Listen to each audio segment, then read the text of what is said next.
Ivanka Trump delivered a slick one-liner aimed squarely at Jasmine Crockett, expecting to undercut her with subtle charm. But Jasmine's reply didn't just quiet the room, set the internet on fire. And it wasn't about ego. It was about truth. Washington, D.C. wasn't hot that day because of the weather, was the tension. Long before the cameras rolled, the city felt like a chessboard. Every move mattered. Every word was calculated. The event was a high-profile nationally. Televised panel on women's leadership in American politics. Inside the Hamilton Hotel's ballroom, the space had been transformed into a sleek, studio-like set. Overhead lights, white chairs in a semicircle, gold carpet, and a glowing LED screen flashing the panel's name, voice, vision, and virtue. Women reshaping Washington. Guests began arriving, early Hill staffers, influencers, former senators, students, and journalists. CNN, C-SPAN, and even a local Baltimore outlet were broadcasting live. Some expected polite conversations. Others quietly anticipated sparks.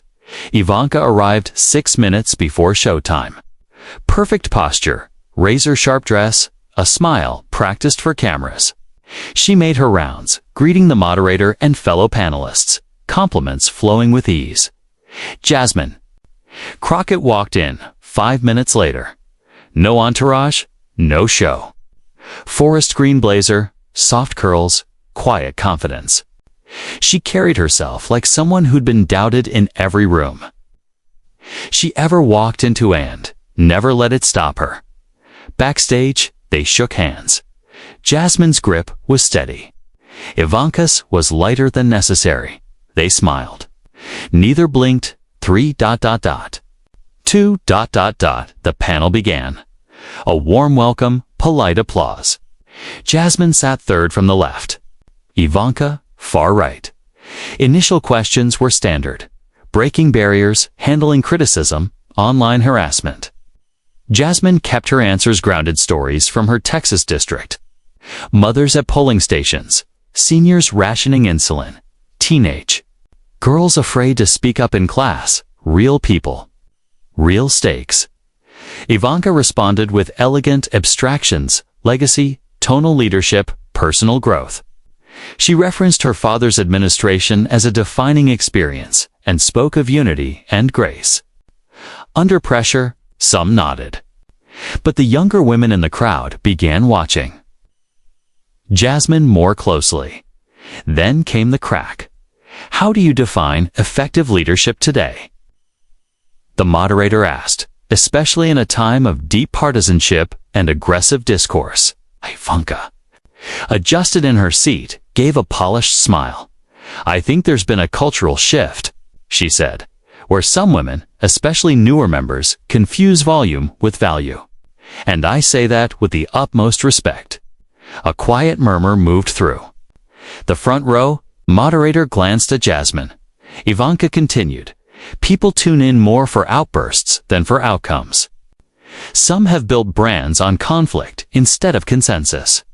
But true leadership is about stability, not sensationalism. She wasn't looking at Jasmine. She didn't need to. Jasmine tilted her head slightly. Her lips parted just a little. She didn't interrupt. Yet. But the room felt it. There's something to be said for elegance, Ivanka added, for restraint. For not letting emotions do the talking. Tension rolled through the crowd. One panelist shifted in her chair. Jasmine uncrossed her legs. The moderator started to pivot, but the energy had already changed. This wasn't commentary anymore. It was confrontation with a smile on top. Viewers leaned in. The live audience held still. Beneath the surface, fire. The moderator hesitated. She looked at her next question, but didn't ask it. The silence between Jasmine and Ivanka demanded attention. Ivanka sat poised, legs crossed, hands folded. Gentle expression. But every word she'd spoken carried a deliberate sting. She never said Jasmine's name. That was the point. The jab landed sharper because of it. Jasmine didn't flinch, didn't blink. She leaned back. Eyesforward.com. The look of someone who's been underestimated before and isn't about to be baited. Finally, the moderator spoke. Congresswoman Crockett, would you like to respond to that? Jasmine turned her head. Slowly, calmly. Which part? She asked, voice low, but clear. Are you referring to me? Jasmine's voice was calm, measured, yet undeniably sharp. The question didn't come as an attack, but as a boundary drawn. One clear enough to cut through the tension in the room like glass. Ivanka held her smile. For a beat too long. I was speaking in general terms, she replied, her tone still coated in diplomacy. Jasmine didn't flinch. It's just hard to ignore the direction of your gaze every time you talk about what women should or shouldn't be. The room froze. The moderator opened her mouth, then closed it again. The camera zoomed in. I think Jasmine continued, turning her whole body toward Ivanka, that what we're witnessing isn't a disagreement about decorum. It's about who gets to define leadership and who gets labeled too loud, too emotional, too much. This wasn't an outburst. It was a reckoning. You say we should show restraint, Jasmine said. Her voice still low, but now carrying more weight. But restraint isn't the same as silence and grace. Grace isn't passive. Grace is standing firm even when the room wants you to shrink. Ivanka's expression tightened, her composure slipping just enough for the shift to register. This conversation, Jasmine went on, shouldn't be about how women present themselves to make others comfortable. It should be about how women lead, especially when they come from communities that have never been given the luxury of being heard softly. The audience was no longer just listening. They were locked in. Jasmine leaned back slightly, her tone never rising, but the impact was seismic. So if you're not talking about me, then good. But if you are, say it. Own it. Ivanka didn't respond immediately. The silence that followed said more than any sound could. And that was the moment it all shifted. Not just the tone of the panel, but the balance of the conversation. Because Jasmine Crockett didn't just defend herself, she redefined the room. Ivanka let out a soft, calculated laugh. The shoe fits, she said, with a slight shrug. That line lingered in the air like a challenge, light on the surface, but heavy with intent. Jasmine recognized it immediately. This wasn't about differing views anymore. It was veiled disrespect. Elegant, yes, but unmistakable. She didn't get flustered. She didn't raise her voice. She spoke like someone who'd had this exact conversation before, it is never under studio lights. I wear these shoes every day in Congress, Jasmine said, voice firm and composed. And they walk through legislation, not privilege. She shifted her posture, eyes locked with Ivanka's. They walk through housing bills, through emergency education funding, through committee hearings where the uncomfortable questions come from me because no one else wants to ask them. The room was still. Jasmine didn't pause. They've walked into rooms where I've been talked over, told to smile more, reminded I don't look the part. So if being direct and passionate about my district makes some uncomfortable, maybe it's not my tone that's the problem. Maybe it's what my voice exposes. The energy shifted. It wasn't a standing ovation yet, but the applause started, slow and growing. A few people rose to their feet. It was enough to tilt the air in the room. Ivanka blinked, then clasped her hands together just a bit tighter. The moderator tried to regain control. Let's bring this back to policy. But she was too late. The moment had already landed. Behind the scenes, producers were whispering. One leaned toward her editor. Run that clip again. Twitter was surging. TikTok views on a screen-recorded snippet had crossed 500,000, and now another. Moment was being born live.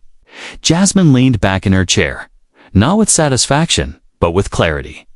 She wasn't performing. She was channeling every person who'd ever been told to tone it down to be taken seriously. Ivanka attempted a pivot. "I think we all want progress," she offered, brushing invisible lint off her blazer. "But there are different ways to get there." Jasmine tilted her head. "There's only one way to get there, and that's by walking through the truth, not around it." This time, the applause hit harder. No more polite claps. It was conviction. The moderator pressed forward, shifting the panel toward community engagement. But it didn't matter. The spotlight had moved on. It wasn't going. Back, outside the conference room, headlines were already being drafted. Political blogs raced each other to frame the moment. One MSNBC producer texted, "Get her booked tonight." By the time the panel wrapped, the applause wasn't obligatory. It was earned. Jasmine hadn't made a scene. She had made a statement. While Ivanka remained on stage smiling for photos, Jasmine quietly exited through the back. No entourage, no camera-ready wave. Outside, the August sun was still high. Her team caught up with her by the black SUV waiting at the curb. "You good?" her aide, Cam, asked, still catching his breath.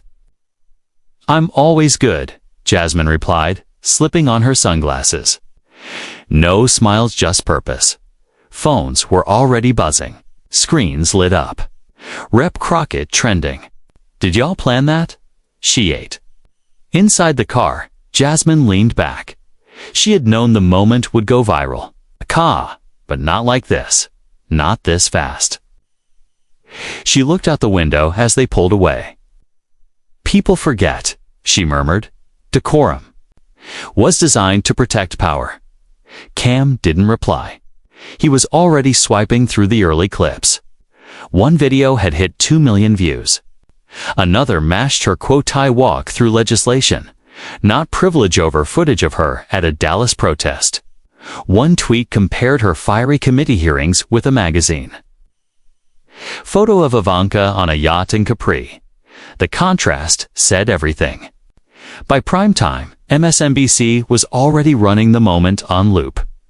And across the country, people weren't just watching, they were remembering. CNN brought in body language analysts to dissect the moment.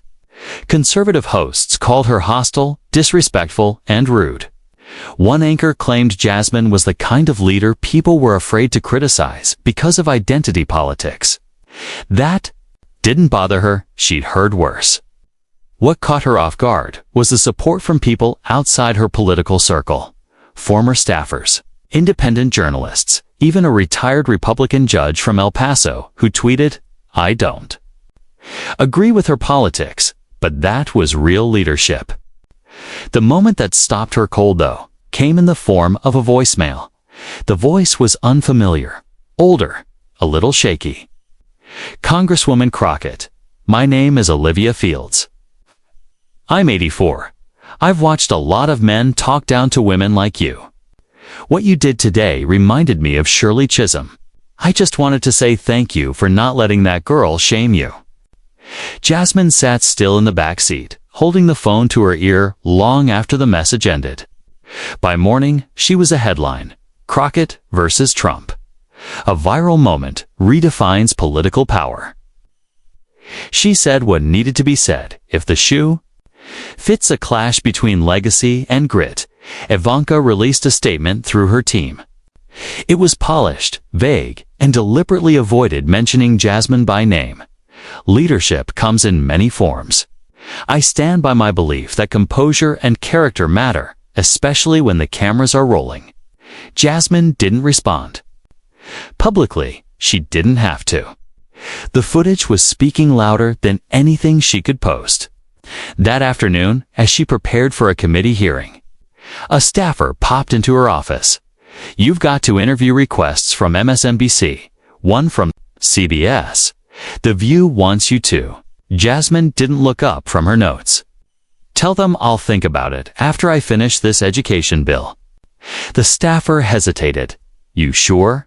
You're kind of the moment right now." "I'm always the moment," Jasmine said without missing a beat. Outside her office, the hallway buzzed. Colleagues who once barely acknowledged her were suddenly eager to engage, offering compliments, lingering in her doorway. Some congratulated her with a tone that felt rehearsed. Others, mostly younger women of color, smiled like they meant it. Still, not everyone was thrilled. Whispers floated. Had she gone too far? Had she taken the bait? Made it personal. As if the tension hadn't already been there, as if her refusal to let it slide was the real problem. She noticed, but she didn't flinch. Because Jasmine Crockett had been preparing for this moment long before the hashtags and applause. She grew up in Oak Cliff, a modest two-bedroom home in working-class Southwest Dallas. Her father operated a forklift. Her mother ran a daycare from their kitchen. Their house always smelled like lemon cleaner and cornbread. Noise was constant: TVs, alleyway games, preachers echoing from storefront churches. But Jasmine liked the noise. It meant people were still fighting for something. She learned early what it felt like to be underestimated. In second grade, a teacher said she talked too much. In fifth, she was suspended for correcting a substitute who refused to pronounce her name properly. The next day, her mother showed up in pressed slacks and demanded the principal read Jasmine's Civil Rights Act essay aloud. "She's not disruptive," her mother said. "She's just louder than you expect a black girl to be when she's right."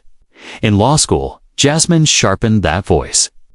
On weekends, she volunteered at the county jail, offering pro bono legal advice to women caught in Lollyville charges. Many couldn't afford lawyers. Some didn't even know what they'd been charged with. One 17-year-old arrested for a single painkiller asked if jail was supposed to feel like detention. Jasmine didn't have an answer, but she wrote a legal brief that helped the girl avoid a record. By the time she ran for office, she'd been in more courtrooms than many of her opponents had in their lives. She didn't come from wealth. She didn't have legacy donors, but she had the people, hairdressers, bus drivers, cafeteria workers who showed up for her because they saw something in her they'd never seen on a ballot. And even after winning, people still tried to box her in. They'd praise her authenticity, and then suggest she tone it down for CNN. But Jasmine wasn't built for politeness politics. She was built for truth-telling. And now, the country was finally paying attention. They often invited her to fundraisers, but conveniently ignored her when she made substantive policy points. Even those who supported her cautioned against confrontation, warning it might shorten her political shelf life. So when Ivanka Trump offered that polished, dismissive smile at the Hamilton Hotel panel, Jasmine wasn't caught off guard. It didn't feel insulting, it felt familiar. But that moment wasn't about ego or airtime. It was about honesty in a room where people were used to wrapping the truth in pleasantries. After the panel, Jasmine skipped the networking dinner. She went back to her hotel room, kicked off her shoes, and called her mom. She really said, "If the shoe fits." Jasmine told her, half laughing. There was silence on the line. Then her mom let out a raspy, amused laugh that made Jasmine smile. "Well, baby," she said, "I hope you told her them shoes came from walking through fire." "I did," Jasmine replied, "more or less." They talked for 10 more minutes, nothing important, just enough to bring Jasmine back down to earth. After hanging up, she sat at the edge of the bed. Her inbox was flooded. TV bookings, podcast invites. Donors who'd been silent for months were suddenly sending hearts and handshake emojis. She ignored all of it. Instead, she opened a message from her intern in Dallas. No subject line. It's just a photo. 3 black teenage girls in a high school library holding hand-drawn signs that read, "Our voice matters." Underneath it, a message. They watched the panel during government class today. Said they want to be you when they grow up. Jasmine stared at the image for a long time. That's what it had always been about, not the clash, not the moment, it was the echo. She typed one line back. "Tell them, I'm just getting started." But she also knew the spotlight could fade as fast as it found you. Real change didn't live. on social media, lived in the quiet rooms where cameras never reached by the next morning. Jasmine Crockett wasn't just trending, she was everywhere. Not just on political Twitter or progressive feeds, but in classrooms, barbershops, and group chats full of people who didn't normally care about panels or Capitol Hill. Her face showed up in Instagram Reels with captions like, "This is how you handle entitlement." TikTok remixes layered her voice over Kendrick Lamar instrumentals. These shoes walk through legislation, not privilege. One teen from Phoenix stitched the clip alongside footage of her mother confronting a school board. "She reminded me of my mama," the caption read. But it wasn't all admiration. Conservative YouTubers and radio hosts pounced. One called her a national embarrassment. Another accused her of hijacking a professional panel for personal gain. They painted her as angry. Out of control, the exact stereotype she'd worked so hard to dismantle. Ivanka's defenders flooded the timeline. They posted cut-up video clips that erased context and made it look like Jasmine had ambushed the discussion. A popular podcast host claimed Ivanka took the high road and that Jasmine's tone was divisive. Her team moved quickly, clarifying statements, full video uploads, dodging interview traps. Cam, her comms director, was juggling 3 buzzing phones. "CNN again," he said, typing furiously. "They say if we don't confirm soon, they'll call it a no comment. You want that?" Jasmine walked in, holding a thermos. "Tell them I'm working. I'm not here to help them sell a circus." "They don't care about context," Cam said. "They care about clicks. Then they can click somewhere else." She went to the whiteboard where they tracked legislation and circled a date. "When's that education funding vote?" "Thursday." "No word from the swing districts yet." "Then that's our job," she said. "Let the media do theirs." Cam gave a reluctant nod. "We should still get ahead of the narrative." Jasmine took a sip of tea. "We don't chase narratives. We shape policy." But even she knew that wasn't completely true anymore. That evening, she had a town hall scheduled in Irving, Texas. It was meant to be a quiet listening session with local teachers and parents. But when she arrived, the crowd had doubled. Some drove in from Fort Worth and Tyler. News vans idled outside. One woman stood in the back, wearing a t-shirt that read, "I raise my voice because mine matters." Jasmine took the mic with a tired smile. "I came to talk about school funding," she said, scanning the crowd. "But I see we've got a few new friends tonight." Polite laughter. A few camera flashes. A woman stood up. "Do you think you were too harsh yesterday?" Jasmine didn't hesitate. "Harsh," she said, "would have been saying what I wanted to say.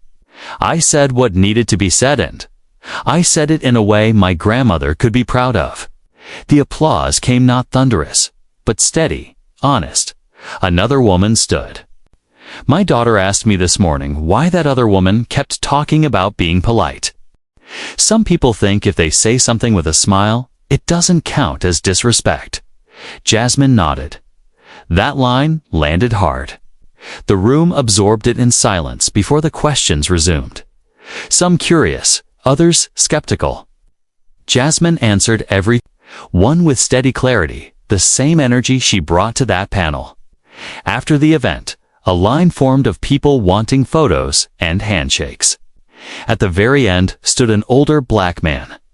He approached her quietly, looked her in the eye, and said, "You weren't wrong." "I know," she replied. He shook her hand and added, "They're just not used to hearing no from someone who doesn't flinch."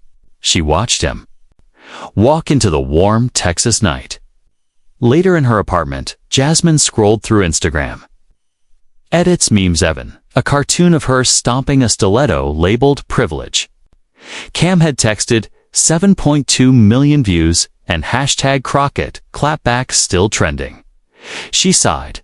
The moment had outgrown her. And though she knew better than to cling to moments, She also sensed that this one had cracked something wide open, and it wouldn't close quietly. By Wednesday, it was everywhere. Cable anchors dissected her line over breakfast. Walk-through legislation, not privilege, a morning host read aloud, standing in front of a Capitol backdrop. Is this the new voice of the Democratic Party? The press had started spinning a narrative she hadn't asked for. Her team was split. Some were energized by the attention, invitations from major shows, op-eds, feature requests. Others were wary, knowing how quickly the press lifts up voices, only to wait for them to stumble. Her press secretary Melina stood by her desk, folder in hand. MSNBC wants you again. The View next week. New York Times wants a full profile. Jasmine didn't look up. I'm focused on the housing markup. That's my priority. They said if you turn them down again, they'll just write it without you. They were going to do that anyway, she said. Melina paused. This could shift how people see you. Jasmine looked up, steady. I don't need to own something I didn't sell. She knew how this worked. They lift you high, then wait for the fall. Her mentor once told her, the higher they lift you, the more they want to watch the drop. By noon, she was in a packed committee hearing on housing access. Stiff intros, policy remarks. Lobbyists quietly observing from the back. Yet something had changed. Two colleagues who normally overlooked her now came over to shake hands. One even called her the future. She smiled, returned the courtesy, but stayed guarded. During questioning, a Republican from Arizona smirked. Congresswoman Crockett, I assume you'll keep your tone professional today. Light laughter floated through the room. Jasmine didn't smile. I assume you'll keep your comments focused on policy, not personality, she replied. Silence followed. She didn't need to raise her voice. She just needed to hold her ground. That evening, as she left the Capitol, a nervous junior staffer flagged her. Congresswoman Crockett. There's a podcast crew downstairs. DC Digest. Just 60 seconds, they want your reaction to the panel and the shoe comment. She shook her head. Tell them to ask me about the rent crisis. That's what I came here to fix. As she got into her car, her phone buzzed. A message from her old law professor at SMU. Watch the panel. You didn't just speak. You held the room. That's leadership. She stared at the screen for a while, then replied, still trying to hold the right rooms. The car ride home was quiet. Cam had already left, alone with her thoughts. Jasmine knew it wasn't about Ivanka anymore. It had become something bigger, a conversation about who gets to speak, who gets interrupted, who gets heard without apology. She never asked to be the center of that conversation. But now that she wasn't going to waste it. She walked into her apartment, slipped off her heels, and opened her laptop. The subject line of her latest email read, Representative Crockett, a new face of power in Washington. She rolled her eyes and hit delete. She wasn't trying to be a face. She was trying to be a force. Capitol Hill had its own rhythm, policy meetings, press run-ins, and sudden shifts in atmosphere that had little to do with the weather. Jasmine Crockett had walked those halls for over a year, but something about this week felt different. The silence around her wasn't cold, it was calculated. That morning, in the Rayburn cafeteria, grabbing a quick bite before her subcommittee briefing, the shift was unmistakable. A few aides at the coffee station paused mid-conversation. One veteran congressman greeted her politely, eyes fixed ahead. Another walked past, giving her a look that landed somewhere between admiration and caution, like he couldn't decide whether to applaud or retreat. She picked up a muffin and headed for the counter when Representative Glenna Roderick, a senior member of the Judiciary Committee, stopped her. Roderick was moderate, guarded, and respected across party lines. You certainly made a splash, she said, brushing a strand of silver hair behind one ear. "Didn't mean to cause a flood," Jasmine replied lightly. "Just answered the question." Roderick tilted her head. "You did more than that. Some folks are calling you the most quotable person in D.C. this week." "Better than being forgettable," Jasmine said, stirring her coffee. Roderick didn't smile. "Just be careful." Moments like that attract attention, but they also attract knives. Jasmine nodded. "Thanks for the warning." Roderick walked off, leaving behind a silence that echoed louder than the words. That afternoon, Jasmine sat in a closed-door strategy session with members of the Congressional Black Caucus. Most welcomed her warmly, but a few of the older members had questions. "What's your endgame?" one asked. "Trying to go viral again? I'm trying to make sure my constituents don't get steamrolled while the media obsesses over tone," she answered. Leaning forward, another said, "We've seen this movie. They build you up, then call you unprofessional the second you stop smiling." "They've already said that," Jasmine replied. "I'm not here to be likable. I'm here to be effective." The room went quiet until a freshman from Ohio spoke. "Up, you're shaking the table, Crockett. Let's make sure it doesn't flip on you." "I'm not afraid of mess," she said. "I've been cleaning up other people's messes my whole life." Back in her office, Cam handed her a folder. "Podcast in LA, tonight, The Breakdown. Big audience, you in. Send them my notes. If it's about housing, yes. They just want sound bites, pass. They want both." She sighed. "Then, they'll get housing. If they stay for the sound bites, that's on them." Cam smiled slightly. "Your approval numbers just spiked. Organizers are calling. They want you to headline rallies." "I'm not a show pony." "No, but you're the one they're listening to." She glanced at the folder. "Let them hear the policy first." Later that evening, as she walked to her car in the underground garage, a senior Republican she'd sparred with before stepped out from behind a pillar. "Crockett," he said. "No smile. Heard your little performance. Enjoying the spotlight." "Don't perform," she said, not breaking stride. "I serve. You're drawing lines, making enemies. Truth has a way of doing that. You think being loud fixes things?" She stopped. Turned to face him. "No, but being heard. That's where fixing begins." Then she walked away. In the car, she finally exhaled not from exhaustion, but from the pressure of being watched by people who didn't want her to succeed, but couldn't stop paying attention because her presence was a mirror. And a lot of people in D.C. didn't like what they saw in it, but Jasmine wasn't here just to reflect. She was here to rearrange the furniture, to push, even when the doors only cracked halfway open. She always said politics wasn't about the Capitol. It was about the kitchen tables back home, the ones with unpaid bills stuck under magnets and kids doing homework on unstable WI-V. So when Friday came, she boarded her early flight back to Texas like always. No entourage, just a carry-on. Her laptop and notes for the town hall in Mesquite. Even then, the airport felt different. Quieter, except for the TSA agent who gave her a double take as she passed through security. She wasn't being recognized because she was famous. She was being recognized because people had seen her now, on the flight. She tried to get some rest, but her mind kept looping the same question. What comes after the moment? By Saturday morning, she was standing in the Mesquite High School gym, greeting a line of constituents, teachers, grocery clerks, retirees, even a few teens following behind their parents. Folding chairs filled up fast. Before stepping to the mic, she reminded herself of the usual promise, listen more than you talk. But the audience wanted to talk about that panel. During Q&A, an older woman asked, "You think they'll treat you differently now?" Jasmine adjusted the mic. "Maybe.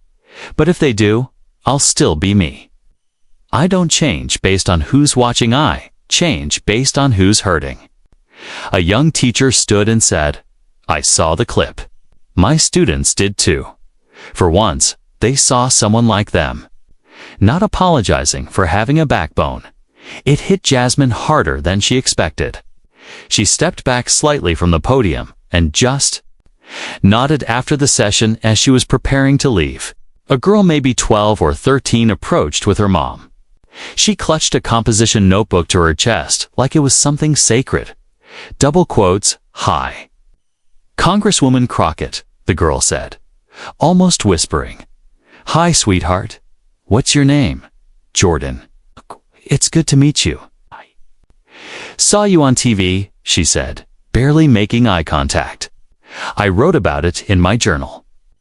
My teacher says I ask too many questions, but I think that's a good thing." Jasmine crouched down to meet her gaze. It is a good thing. Asking questions means your brain's working. Don't ever let anyone quiet you if you've got something worth saying. Jordan smiled.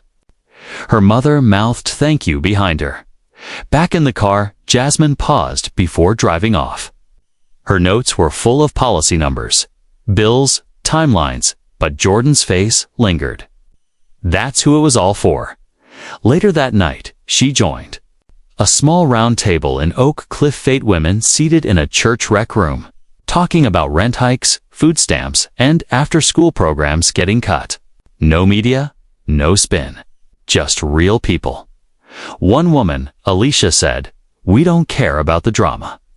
We care if you remember us when it's over." Jasmine set her pen down. "I don't plan to forget. Because when the cameras leave, y'all are still here. And so am I." That night, before bed, she typed a short note into her phone. Let the moment pass, but don't waste the window it opened by Sunday. Her team was already lining up the next legislative push, stronger housing protections, pressure on a committee, chair blocking clean water funding. Jasmine stayed locked in. But something had shifted. More people were emailing. More volunteers were signing up. A few church leaders even reached out, asking her to speak not just as a congresswoman, but as a possibility. Still, the backlash didn't fade.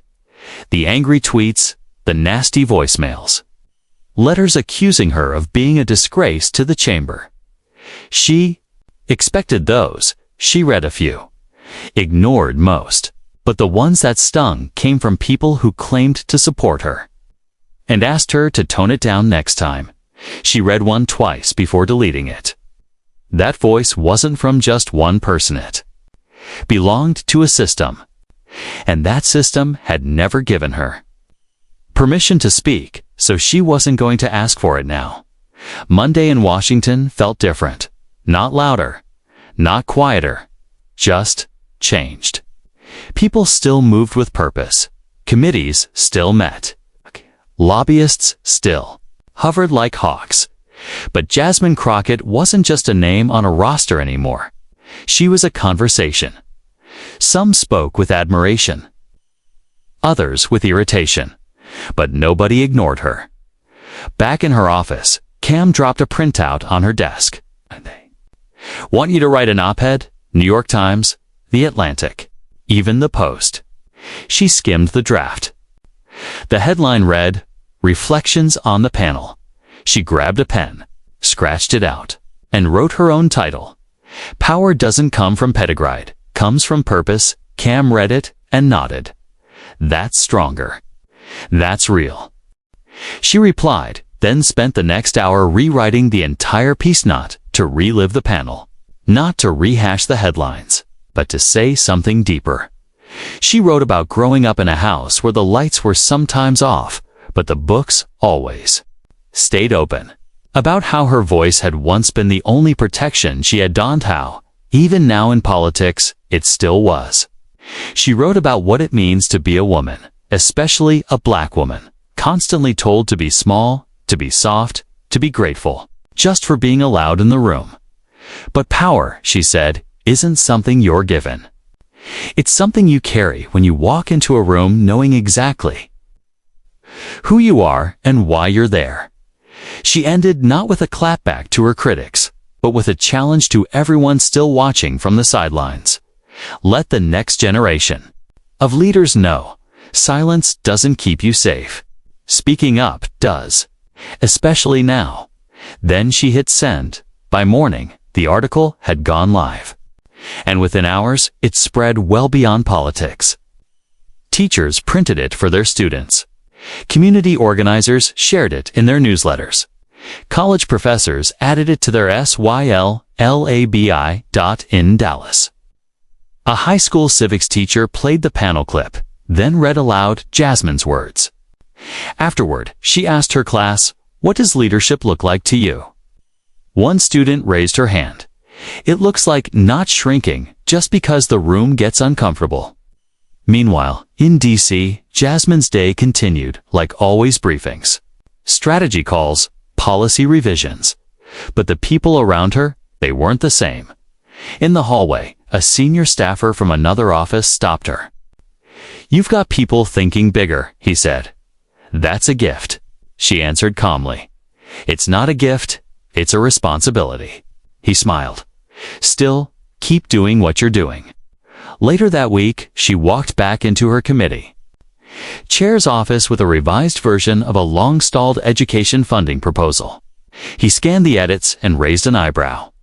"This is bold," he said. Jasmine didn't blink. "Then, let's be bold." He stared at her for a beat, then nodded, and that's how it began. Not with a viral moment, not with a headline, but with policy quiet, focused, relentless. That night, Jasmine walked home alone. No cameras, no interviews. Just the sound of her own heels on the pavement. She thought of her mother, of the girl in Mesquite, of that student who said, "Don't shrink," of every person who ever asked themselves, "Do I really belong here?" And she whispered back, "Yes, you do."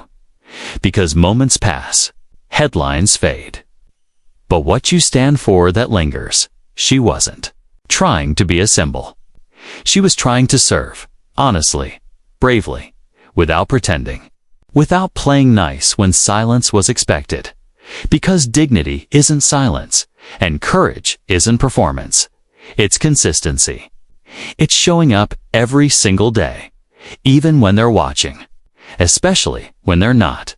So when people later asked her what she thought of that panel, what she really thought, she just smiled and said, "I wasn't there to be polite. I was there to tell the truth." That truth made some people uncomfortable. It made others think. But for the ones who needed it most, it made them feel seen. Because real power isn't about having the mic. It's about using it right. If this story moved you, stay with us. Because we're just getting started, and the stories that matter most are the ones that keep going.